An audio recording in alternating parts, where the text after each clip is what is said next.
Hello guys! Hello Scorpio!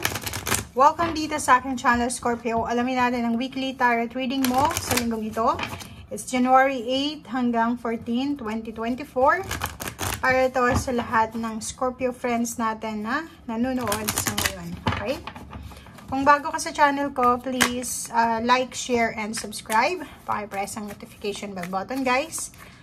Para ikaw ay makaresonate or palagi kang present sa mga readings natin. Kasi ikaw yung unang makaka-receive ng mga messages natin. Pag na-press mo yung notification bell button. Okay. 11 and 9. Scorpio. Comment down below kasi nararamdaman ko na based on my intuition na lahat kayo makaka-resonate dito. May Scorpio dito na sobrang pagod na sa kanilang financial situation.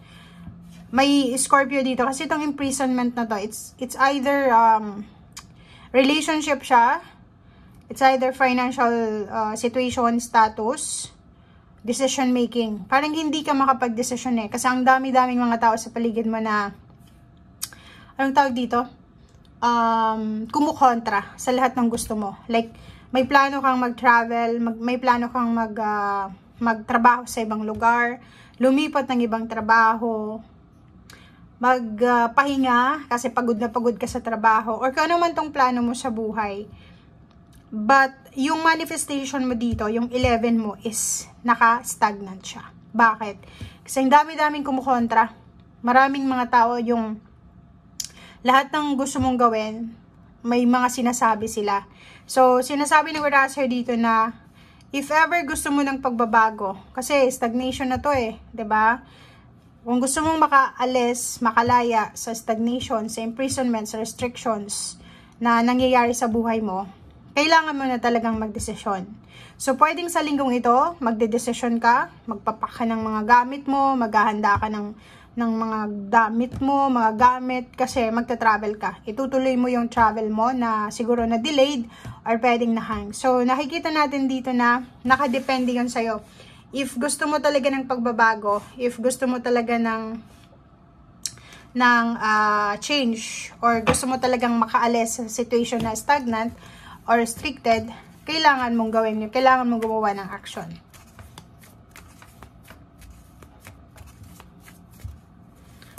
Okay.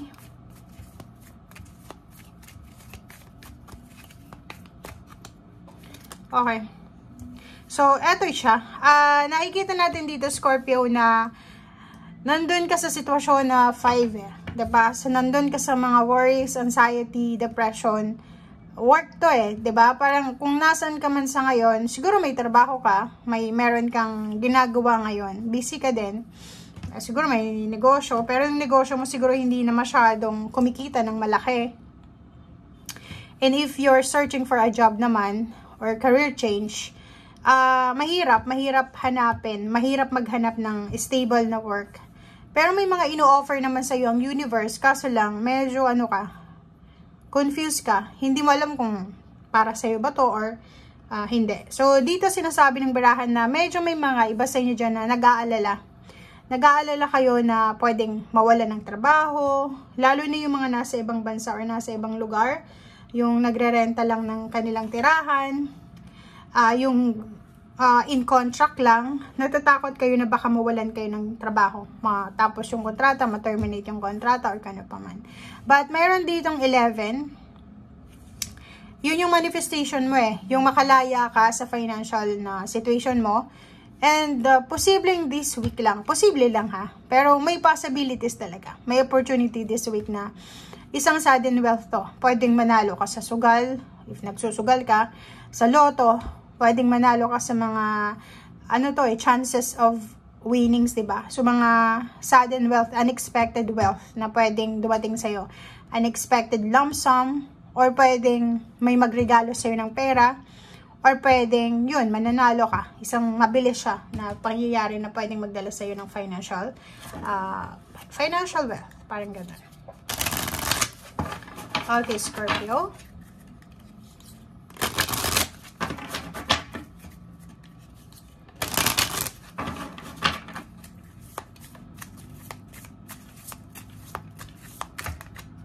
Okay, shedding the old.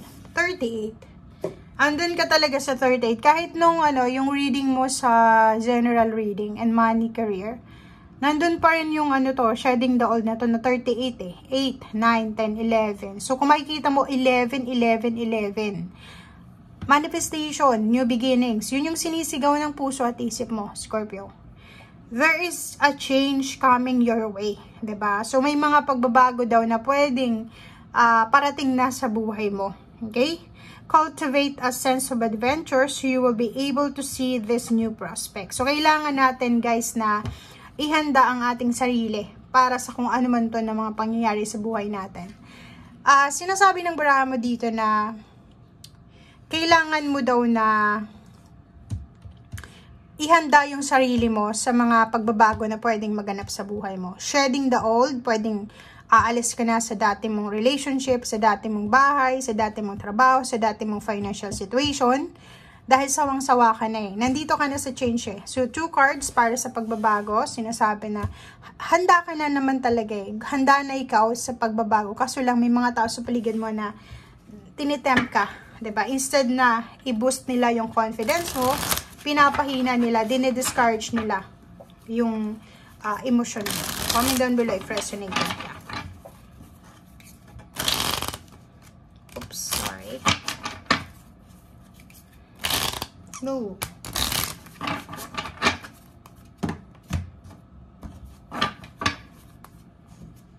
Okay, Scorpio.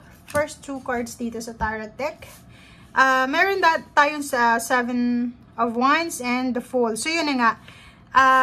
Etong Zero the Fool na to, guys. Eto siya, dalawa. 11, 11. Change. So, sinasabi ng Barasser dito na if gusto mo talaga ng pagbabago sa buhay mo sa linggong ito, make sure na tatagan mo yung kalooban mo. Be brave, maging courageous ka, maging malakas ka. Panindigan mo, 7 of Wands, panindigan mo kung ano yung gusto mong baguhin sa buhay mo. Kasi kung makikita mo dito, hindi mo alam kung saan ka pupunta. Hindi mo alam kung ano yung naghihintay sa'yo. Hindi mo alam kung anong mangyayari sa'yo in 2 months, 3 months, 4 months, or sa whole journey na to. But, Zero the Fool, sinasabi ng barahan na kung gusto natin ng pagbabago, kailangan natin mag-take ng risk kahit ng konti. Diba? Kahit konti lang. Okay? And, eto guys, na 7 of Wands, sinasabi ng barahan na protect your dreams. Ipaglaban mo yung karapatan mo. Karapatan mong makaalis sa situation na hindi maganda. Karapatan mong makalaya sa mga stagnation. Like stagnant na relationship, stagnant na trabaho, na environment. Kailangan mong proteksyonan yung sarili mo. So, if ever man, na sawang-sawa ka na sa mga financial situation nyo, problema sa pera or kano pa man, make sure na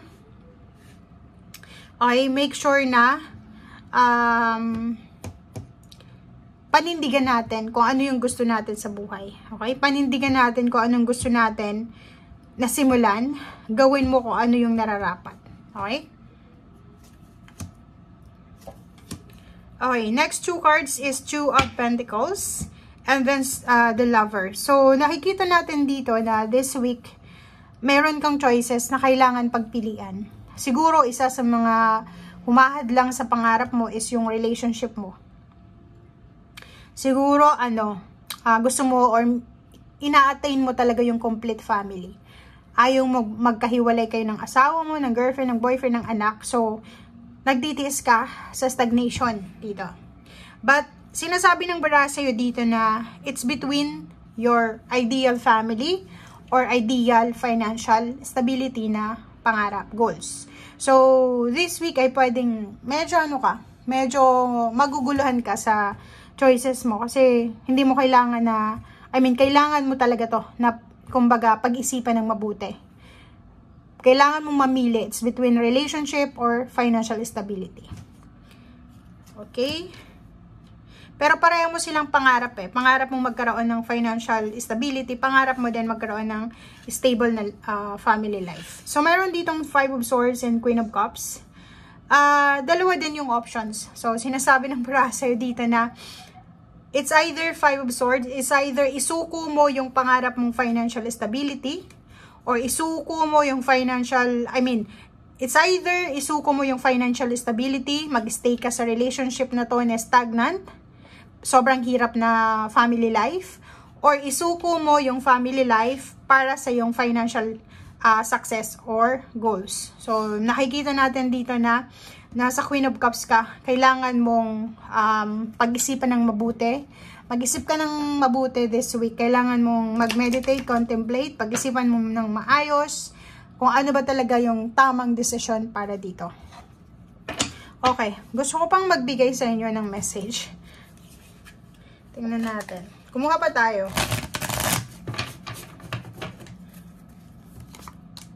Okay, 1, 2,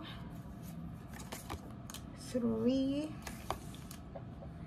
Okay, so yun, kung makikita mo dito guys, sinasabi ng bara sa'yo dito na if ikaw ay Scorpio na single, wala ka namang, or pwedeng in a relationship, pero girlfriend, boyfriend pa lang, hindi pa naman committed, wala pa namang commitment, or live-in partner pa lang, sinasabi ng bara sa'yo dito na may pagkakataon ka na pagkabalikan kayo ng ex mo, or pwedeng yung first relationship mo. Sinasabi ng bara sa'yo dito na if ever man lang, okay, if ever man lang na yung choice mo this week is makaalis sa financial na loss, financial situation mo, dito sa scarcity, sa kahirapan sa buhay financial, and mas piliin mo na hanapin kung saan ka swerte, iiwanan mo yung relationship mo, or yun, ipaprioritize mo yung financial, possible na makaipon ka ng pera, possible na magkaroon ka ng pagbabago sa usaping financial, magbabago yung takbo ng iyong buhay, financial. And yung 9 of Cups, and then 10 of Cups, sinasabi ng barahan na yung para sa'yo talaga, yung kumbaga naka-destiny na para sa'yo, darating yan sa tamang panahon. Kasi if ngayon, like for example, sobrang hirap na hirap ka sa pera, financial. Tapos yung karelasyon mo, siya yung nagiging hadlang sa pangarap mo na kasama naman siya sa pangarap mong umunlad kayo, di ba? So, ibig sabihin, hindi siya yung right person for you. So, sinasabi ng brasser dito, yung minamanifest mong relationship, maybe makuha mo yan 9 years from now, 9 months from now, or pwedeng 10 months or 10 years from now. Okay? Thank you guys, and see you again. Bye!